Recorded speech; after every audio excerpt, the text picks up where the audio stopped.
when you are. John, it is absolutely a privilege to have you on our platform. Let me just introduce myself to those who don't know what we do. My name is Chris Thwala. I am the founder and director of a little NPO called Minds of Good Health.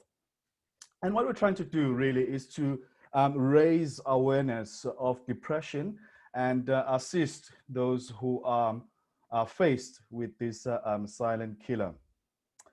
So it is absolutely an honor to have you. And yeah, we just going to be chatting about how to maintain mental health during this dire period. John, before we start, let me just get to know you. I'm sure a lot of South Africans would love to get to know you. Some of the things perhaps that many people don't know about you. Well, I didn't know that you could make a bunny chow. So I saw that last Thursday. So that was just a nice light side of you. So just tell us a little bit about yourself, perhaps some of the things that we might not know, just some light stuff really. So thank you very much, Chris, and what a great honor it is to be with you today and with all the viewers. And thank you very much for the opportunity. And as someone who has suffered from depression and has had to seek treatment for it, I want to congratulate you for the work that you're doing. I think a lot of people don't take mental health issues seriously and don't realize that these are often silent killers within our community, and that often these problems that we face can easily be solved through either medication or seeking assistance or guidance from people who have been through that particular scene before. So a lot of people see the outward experience of someone who's very funny and very amusing and always on the go, but often inside is hiding someone who can easily suffer from depression. And having been there myself, I can really relate to it. So I just want to give a shout out to you and your organization for the work that you're doing. And we've got to break the stigma around these things as well. This is not something that affects weak people or people who don't have resilience. It really is something that can sneak up on some of the strongest people within our society. And if you don't seek the help and you don't get the assistance, it can often lead to really terrible, terrible consequences. So about me, I'm born in Durban, raised in Durban, grew up in Durban North, great little community on the east coast of KwaZulu-Natal, just north of Durban, and spent most of my life there, and chose to enter politics at a relatively young age of 22.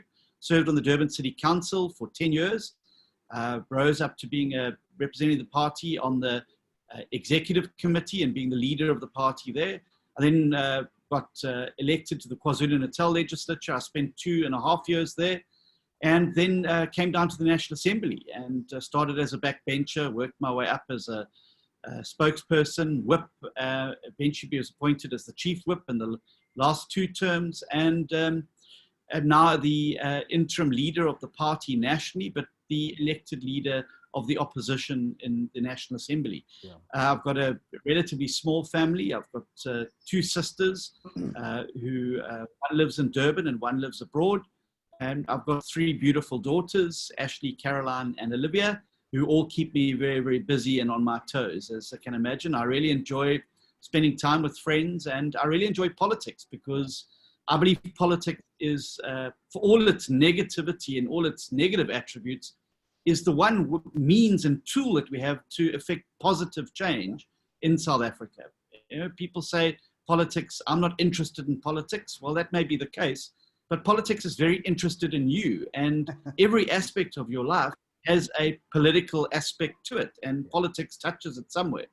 And so you can either sit on the sidelines and moan about the situation, or you can get stuck in and trying to change it. And I've chosen to get stuck in and use whatever talents I have to really improve South Africa and make it a better, more inclusive, growing and prosperous society with a far better future than the one we're currently facing. Yeah. Great, fantastic, John. Thank you very much.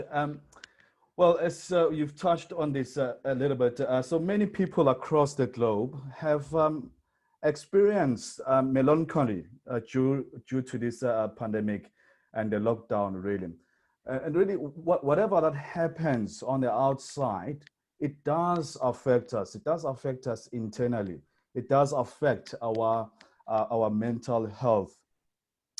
John, could you please just kindly share with your fellow South Africans as to how they can maintain mental health during this time? How does one maintain mental health during this dire epoch?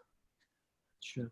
Well, I think that lockdown particularly has been a very hard time for many, many South Africans. And particularly those people who are alone at home with no loved ones around them and no sort of contact with outside world. And we forget often that humans are interactive beings. We thrive on interaction with other people. And if you're locked up in a home with nobody around you and not able to see friends and family, not able to get out and exercise, because a lot of people deal with their mental health through exercise and making sure that they're keeping endorphins running. When those aspects are closed off to people, they really struggle. And I think a lot of people have struggled during this time. And that's been added to by the fact that the economy has been so badly damaged in this. And many, many people have lost their lives and lost their livelihoods and the ability to provide for themselves and their families. And sadly, that's manifested itself in a number of tragic suicides. And we saw one of the most prominent cases, that really talented young opera singer from Gauteng who was not able to deal with lockdown and the like, and loss of income, and unfortunately took his own life. So I think that there's a number of things people can do. I think the big thing is making sure you're reaching out on a daily basis to others, even if it's by a Zoom, by a telephone, checking in with somebody, having a buddy that you are able to check in with on a daily basis. And if they don't get a call from you, they're phoning you to check up on you. So having that type of system so that, look, I'm not here alone. There actually are people out there. Secondly, it's about keeping your mind and occupied. And I recommend it to a number of people that they use the time to do some online courses. There were some really great online courses that were on offer through a variety of educational institutions. I did one or two through Coursera and other online, just short programs that force your mind to focus on things other than your current situation and forcing you to think about other things. And then, of course, people reading and writing. But I think there's a duty on all of us to be our brother's keeper and our sister's keeper in this context, and to be looking out for people who we know in this time are going through a tough time. And often it's just a simple act of a telephone call, a WhatsApp, an SMS to that person saying, how are you doing today? How are things going? Don't worry, we're going to get through this. Positive messaging. I think that makes a difference in that person's day. And often you may be saving somebody's life just by sending them an SMS, letting them know there's somebody on the other side who's thinking about them, who cares about them, who worries about where they are and what they're about. Yeah, just on that, John. So I think a couple of weeks ago, I went live on Facebook talking first time about my depression and how I suffered and all that. And someone viewed my video. He's not my friend, so it means so someone shared my video, and that guy was sitting alone in the kitchen, and he saw my video, and so he just wrote a little message saying, Chris, I don't know you, we've never met, but I feel like you've saved my life today. I was like, wow, I was just sharing my story. So some people, they feel as though when they are battling, that they're just battling alone. No, we are all battling. And when we share our stories, we feel better. We definitely feel better. We know that depression is a spiral, Chris. And, once you get caught in that spiral, you need something to break that, break the downward trajectory. Yeah. And, for many, many months, I never even knew I had depression. It was after the last elections. We had a really disappointing result in the elections. Yeah. And, you sit at home thinking, well, what could have been done differently, etc. And then there's a slow loss of energy, loss of appetite, loss of interest in things that usually interest you. I used to love running and suddenly didn't feel like exercising anymore. And all the signs on their own don't point to anything. But when you start to actually put them together, you suddenly realize that, hang on, there's a problem. And it was only through, ironically, reading the experiences of a journalist, a pretty well-known parliamentary journalist. And she was talking very openly about the symptoms of her depression and what was going through. And I suddenly started to realize, but hang on, I'm really feeling a lot of these things. And it got me to seek medical attention, but also to go and, to have talk to a professional about, how you cope with these things. And it's made the world of difference. And, it really is, I think, sharing the story and not hiding it. We must not stigmatize depression and treat it as I said, a lot of people see it as a weakness, or, if they admit they've got depression, it means they're a weak person. Depression hits strong people just as hard as it hits weak people. And often, ironically, it is high performers and people who are in the public eye and spotlight, who are under the pressure, who actually are most vulnerable to these things. And we just think, oh, we're just going to get through it. I'll feel better tomorrow, and the like. And eventually, by the time you realize you're already in a very dark place, and it's a lot harder to come back from it then. So the sooner you can recognize the signs, the sooner we speak about what those signs are and who our experiences are, I think the healthier it's going to be for all of us. Mental health is a big issue, and it needs a lot more attention in our country than it actually gets, and needs a lot more funding, and I think a lot more support in terms of helping people dealing with mental issues. John, you've just touched now on stigma attached to depression. South Africa is a developing country, and with that comes delay responses when it comes to raising awareness of depression, anxiety, or any other mental issues. So depression is treated like an unwanted cousin at the party, but the reality is that the cousin is there. So it is with depression. So depression is there, but people sort of shy away from it. And a lot of people who want to talk about it, but they get ostracized by their families. Their families push them aside.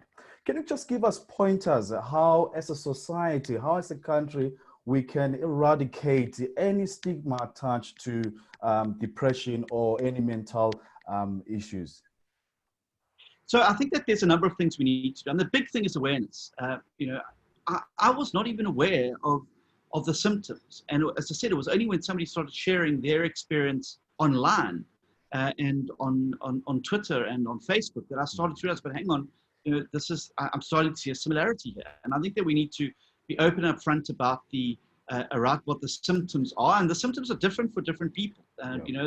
No two people have the same symptoms or signs. But there is some general trends, and we need to publicize those. And I think we need to start talking about mental health at a far younger age. I think that we live in a very pressurized world now. The world's moved dramatically. The pace of the world has moved forward incredibly to what it was 10, 15, 20, 25 years ago. Email, social media, are all things that put incredible pressure on us every single day without us even realizing it. And there's a pressure to perform. Companies downsizing, expecting staff to do the work of 3 other people. And there's this high pressure, performance-driven environment that we're too scared to say, well, hang on, I'm actually not coping. There's something wrong here. I'm not feeling like I'm up to being able to address this particular task, or, I'm not coping emotionally with the burden. And I think it's having the courage to be able to say that. And then I think we need to make mental health, access to mental health practitioners, as well as mental health counselors, etc., far more accessible. A lot of people in this country do not have medical aid. To just go and see a psychologist or to see a counselor to talk about what they're going through and to recognize the signs, and also to develop coping mechanisms to deal with them. And the coping mechanisms are variable. I mean, some people take medication, other people know how to recognize the signs. But all of that starts with awareness and education and acceptance, and ensuring that you don't treat people who are going through tough times, facing mental illness challenges, as people who are low performers or who are weak or not up to the task. We've got to be far more empathetic and sympathetic to the fact that we are all different as human beings. We all cope with situations differently, and that we are at some stage in life going to need to seek some counsel. It is the curse of the modern world. John, part of my drive and passion why I started Minds of Good Health was that I was able to go to psychiatrists, to go to psychologists and get proper medication and all that because I had a bit of funds and had good people on my side. But I thought about, well, how about millions of South Africans who don't even know they are battling with depression? And to my board of directors, I asked them this question: if we can help 10 people who are battling with depression, who don't even know they're battling with depression, how many people have we helped if we just help 10? Because now if you don't look after your mental health, how can you look after your socio-economic background or forte? How would you look after yourself if you cannot look after your mental health? So Minds of Good Health exists to raise awareness of depression. And actually, we do provide help absolutely free. We've got qualified people on our board. We've got a very good friend of Minds of Good Health, Debbie Dub, who is O team, and she's available to assist. And yeah, so the platform is here. We are here to assist. John, any last? So sorry, yeah, you go ahead. I think it's so important work that's being done there, and there should frankly be far more government-sponsored assistance to NGOs. Let's accept the fact that we have a shortage of mental health practitioners in the country. Yeah. And the point you made earlier, I mean, there are 30 million South Africans. Think about 30 million South Africans who earn less than 990 Rand a month. Yeah. They can't access the assistance that they require. And so stepping into that breach is going to require NGOs to join hands with government to be able to step in and assist those people. Yeah. And as you say, I mean, mental health has an impact on every other aspect of our lives. It's how we interact with our families. It's how we interact in the workplace. It's how we interact in our personal and intimate relationships. Yeah. And I would be very surprised if large amounts of the gender-based violence that we're not seeing in the country do not have some link somewhere to some form of mental illness or mental difficulties that people are having, either with stress, anxiety, and it forces them to lash out and to take out their frustration with what's raging inside of them out on other individuals. Yeah. And I really think there's a lot more that needs to be done in the government space to assist people who are suffering through. Yeah. Well, that's great, John. Any just the last comments or remarks as just an encouragement to South Africans during this time? Well, I think the thing is, you've got to put your best foot forward, and there's a tough time ahead of us. We've got to realize that that tough times don't last, and we will get through this, and we need to try and get as many of our brothers and sisters through this crisis as we can.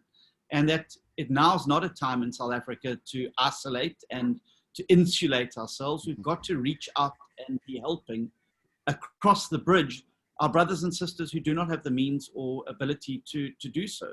And I think that the world can be a very selfish place often, and now is not the time for selfishness. Now is the time for us to be reaching out and lending a hand to those in South Africa who need it. Johnny, this is a pivotal topic, and we can talk about it until midnight, but I think it is very important. And actually, as you were talking, I was thinking, probably 20 years ago, you wouldn't have your leaders stooping low, so to speak, and talk about these sensitive things. So, John, thank you very much for your generous time and for your wise words and encouragement. Thank you very much indeed. Thank you so much. Great to be with you today. Cool. Cheers. Bye. Cheers.